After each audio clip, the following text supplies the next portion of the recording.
अस्सलामुअलैकुम दोस्तों और साथियों, उम्मीद है आप लोग खैरियत से होंगे। मैं इस वीडियो में आपको हमारे एक कोलीग और एक सीनियर डॉक्टर हैं जो कि एक हॉस्पिटल में एसोसिएट प्रोफेसर हैं मेडिसिन के। मैं उनके बेटे को होने वाले कोरोना के वायरस की इन्फेक्शन और कैसे डॉक्टर साहब ने अपने बेटे को इलाज किया उसके बारे में बताऊंगा। और डॉक्टर साहब क्यों चाहते हैं ये स्टोरी आप तक पहुंचाई जाए और ख़ास तौर पे मेरे ज़रिए या इस चैनल के ज़रिए, ये मैं आपको आखिर में बताऊंगा।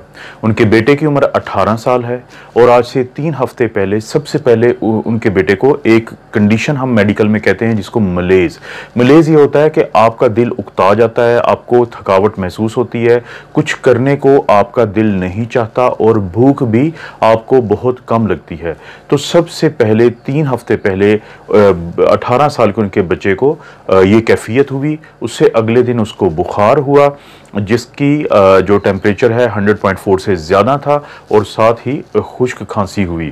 तो मेन ये 3 अलामात थी क्योंकि डॉक्टर साहब खुद एक हॉस्पिटल में जॉब करते हैं और उनको इस बात का बखूबी इल्म है कि जब ये कोरोना वायरस इंसान के अंदर जाता है और उसके बाद अलामात आती हैं तो आम तौर पे इस अरसे में 1 से 5 या 1 से 12 दिन का टाइम होता है कि जब वायरस आपके अंदर दाखिल होता है और उसके बाद अलामात आती हैं।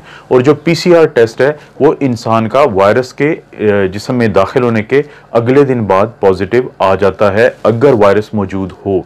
और वायरस कोई बहुत ज़्यादा नहीं चाहिए होता, 3, 4 या 10 वायरसेस भी अगर आपके अंदर चले जाएं तो टेस्ट पॉजिटिव होने के अमकानात आ जाते हैं। तो डॉक्टर साहब ने अपने बेटे का टेस्ट करवाया जिसको हम पीसीआर कहते हैं और जो कि स्वाबिंग से होता है नेजोफेरेंजियल से, और वो टेस्ट की रिपोर्ट उनको मिली 1 दिन के बाद जो कि पॉजिटिव थी।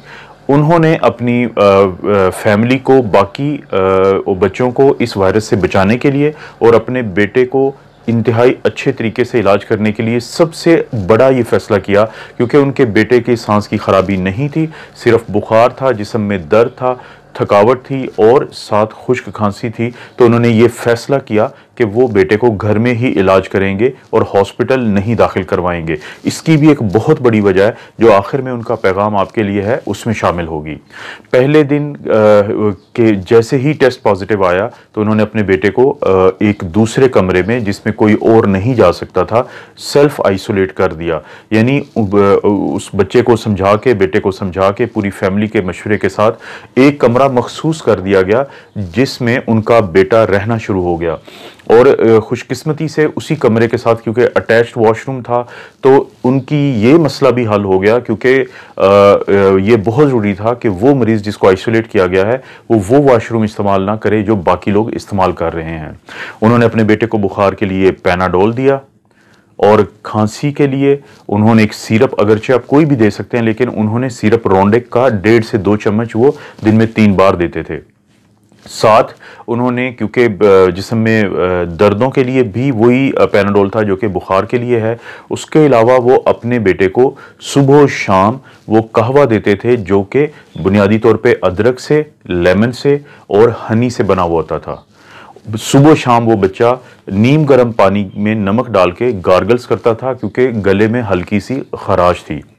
और उसके अलावा एक और बहुत बड़ा काम किया डॉक्टर साहब ने कि वो उन्होंने ये किया कि अपनी मिसेस को मखसूस कर दिया कि सिर्फ वो उस बच्चे के लिए खाना लेके जाएंगी। और उसका भी तरीका ये था कि पहले तो बच्चे के लिए जो बर्तन थे वो सारे मखसूस कर दिए गए कि ये जो बर्तन हैं ये सिर्फ उनके बेटे के इस्तेमाल के लिए हैं। और दूसरा ये मखसूस कर दिया गया कि सिर्फ उनकी मिसेस जो भी खाना होगा, जो भी चीज़ें होंगी वो एक ट्रे में रखेंगी, मास्क पहनेंगी और उसके बाद दरवाजे को नॉक करके हैंड ओवर कर देंगी और कमरे में कोई नहीं जाता था। और उसके साथ ये होता था कि ये अलामात क्योंकि उनके बेटे को 5 दिन रही हैं तो इन 5 दिनों के दौरान 2 दफ़ा उनके बेटे के कमरे को वो डिसइंफेक्टेंट से या वो कुछ जैसे मिसाल के तौर पे एक डिटोल का ये शावर होता है तो पूरे कमरे में वो लगाया जाता था। तो जब भी कोई अगर इस काम के लिए उनके कमरे में जाता था उनके बेटे के तो वो मास्क पहन के और अपने आप को बहुत अच्छी तरह से कवर करके और जैसे ही बाहर आके सबसे पहले वो कपड़े चेंज किए जाते थे जिनके साथ वो रूम में दाखिल हुए थे। उनके बेटे के बेडशीट्स और कपड़ों को रोज़ाना गर्म पानी में धो के चेंज किया जाता था। और 5 दिन के बाद जब उनके बेटे की अलामात कम होना शुरू हो गई तो उसके बाद उसको इजाज़त मिली कि वो मास्क पहन के कमरे से बाहर आ सकता है, लेकिन जिस भी चीज़ को वो बाहर आके टच करता था तो उसको वो डिसइंफेक्ट करते थे या जो जरासीम कश दवाई होती है उसे साफ़ करते थे। उसके अलावा उनका बेटा बहुत ज़्यादा हाथों को बार बार साफ़ करता था। और इस दौरान, इस पूरे अमल के दौरान उन्होंने अपने बेटे को जिंक की गोली भी खिलाई, जो बुनियादी तौर पे अगर खाने से पहले दी जाए तो वो आंतों में प्रॉब्लम करती है, तो वो खाने के बाद दी जाती थी या खाने के साथ दी जाती थी। इसके अलावा कोशिश की गई कि प्रोसेस्ड फूड या जंक फूड ना दिया जाए, बल्कि ज़्यादा से ज़्यादा पानी और ज़्यादा से ज़्यादा जूसेस दिए जाएं और ज़्यादा से ज़्यादा सब्जियां और ज़्यादा से ज़्यादा फल दिए जाएं। और जब उसके बाद ये कैसे पता चला कि अब इस बात के चांसेस हैं कि अब इनके बेटे को जो इन्फेक्शन है उनसे ये दूसरों में मुंतकिल होने के चांसेस बहुत कम हैं, तो इसके 3 क्राइटेरिया हैं। पहला क्राइटेरिया ये था कि कम से कम 7 दिन गुजर चुके हों जब पहले दिन अलामात ज़ाहिर होना शुरू हुई। दूसरा क्राइटेरिया ये था कि बुखार को ख़त्म हुए कम से कम 3 दिन या 72 घंटे गुजर चुके हों, और इस बुखार को जब वो चेक करें और नहीं आएगा तो कम से कम ये है कि उनके बेटे ने पैनाडोल की दवाई ना ली हो, तो उसके बावजूद बुखार नहीं हुआ है और इन बुखार ना होने के दिनों को 72 घंटे या 3 दिन गुजर चुके हों। और आखिरी क्राइटेरिया ये था कि बुखार के अलावा जो बाकी अलामात भी थी वो भी इंतहाई कम या ख़त्म हुए 3 दिन गुजर चुके हों। तो इसका मतलब है कि अब इस बात के चांसेस कम से कम हैं कि ये जो इन्फेक्शन है ये उनके बेटे से किसी दूसरे घर के फ़र्द को लगे। अब डॉक्टर साहब क्यों चाहते थे कि ये स्टोरी आपको सुनाई जाए? सबसे पहला, क्योंकि मेरे अक्सर कोलीग्स अब जानते हैं कि ये जो चैनल है जिसको मैं अगरचे 1 से 1.5 साल से चला रहा हूं, लेकिन अब लोगों का बहुत अच्छा रिस्पांस है और ख़ुसूसी तौर पे कोरोना को लेके बहुत सारे लोग चाहते हैं कि उनको कोई ना कोई इन्फॉर्मेशन या डायरेक्शंस दी जाएं। तो डॉक्टर साहब, क्योंकि खुद एक डॉक्टर हैं, वो चाहते थे कि उनके बेटे की इस कहानी के ज़रिए कोई मैसेज दिया जाए लोगों को। सबसे पहला मैसेज ये है कि हर मरीज़ को हॉस्पिटल मत लेके जाएं, सिर्फ वो मरीज़ जिसके सांस की बहुत ख़राबी है, वरना तो हस्पताल खुद इस वक्त वायरस का मरकज़ बने हुए हैं। इस वक्त पूरी दुनिया में और पाकिस्तान में भी डॉक्टर्स और स्टाफ नर्सेज और पैरामेडिक्स में कोरोना पॉजिटिव इसलिए आ रहा है कि हस्पतालों के अंदर ये जरासीम बहुत ज़्यादा होते हैं, और अभी तक की तहकीक ने साबित किया है कि जितने ज़्यादा जरासीम होंगे उतनी ज़्यादा इन्फेक्शन के चांसेस होंगे। तो अगर कोई मरीज़ को घर वाले लेकर जाते हैं तो इस बात के चांसेस हैं कि जब वो वहाँ पहुँचेंगे तो उनके खुद ये इन्फेक्शन के लेने के चांसेस बढ़ जाएंगे। दूसरा पैगाम यह है कि जो सबसे बड़ा हमला होता है घर वालों के ऊपर जब कोई मरीज कोरोना का पॉजिटिव आ जाए, तो वो स्ट्रेस और एंजाइटी का है।